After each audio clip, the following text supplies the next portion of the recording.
You ever see a tiny little warning sign and just brush it off? Well, this is a story about exactly that.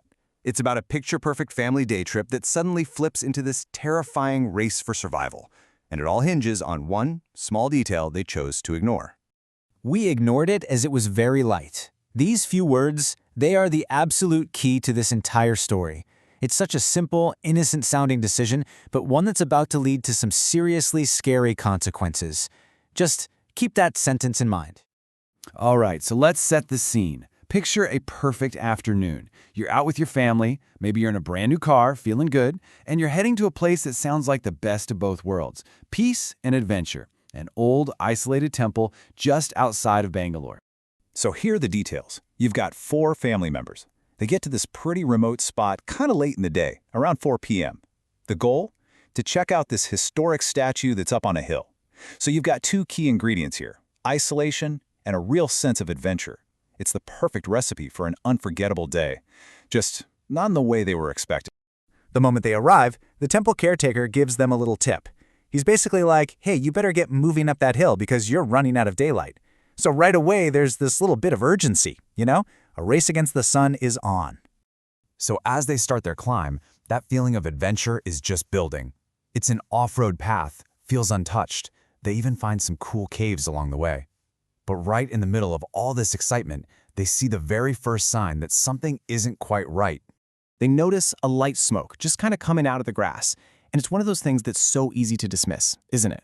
Our brains just want things to be normal. A little smoke? It's probably nothing.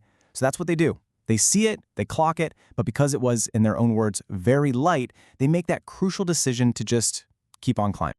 And boy, was the reward at the top worth it. I mean, reaching that summit was the absolute high point of their day, literally and figuratively. Just this moment of pure, peaceful beauty after that adventurous climb.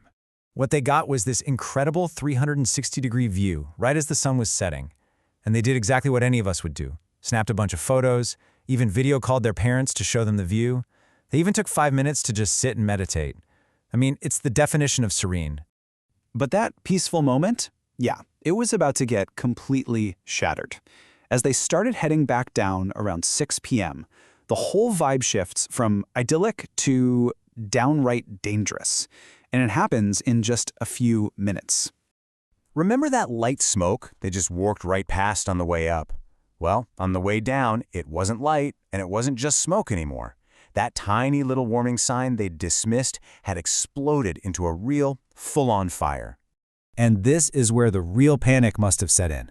The fire wasn't just some distant thing to look at. No, it was actively moving, spreading right toward their only path down the mountain.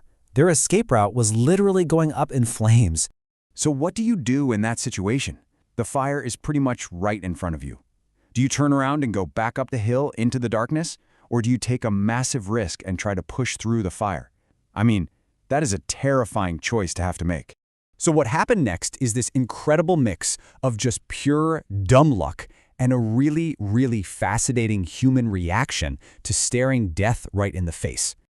So they start down at 6. By about 10 after, they're face-to-face with the fire. But then something absolutely wild happens. Right when the danger is at its highest, the wind just stops completely. It slows the fire down just enough for them to scramble past. It was unbelievable luck. By 6:20, they're at a safe distance, just watching the flames eat up the hillside.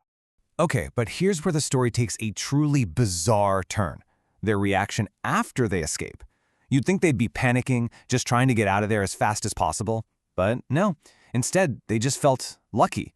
And then, because the view of the fire was so stunning, they actually started taking more pictures. It gets even more surreal. They didn't just take pictures of the fire itself. They actually started posing their new car with the wildfire raging in the background. Can you believe that? It's this unbelievable cocktail of relief, adrenaline, and pure awe. So their story leaves us with this really interesting question. After coming within moments of a horrific end, they found themselves completely captivated by the very same thing that threatened them. It really makes you wonder, doesn't it? Where exactly is the line between our awe for nature's power and our instinct to just survive it?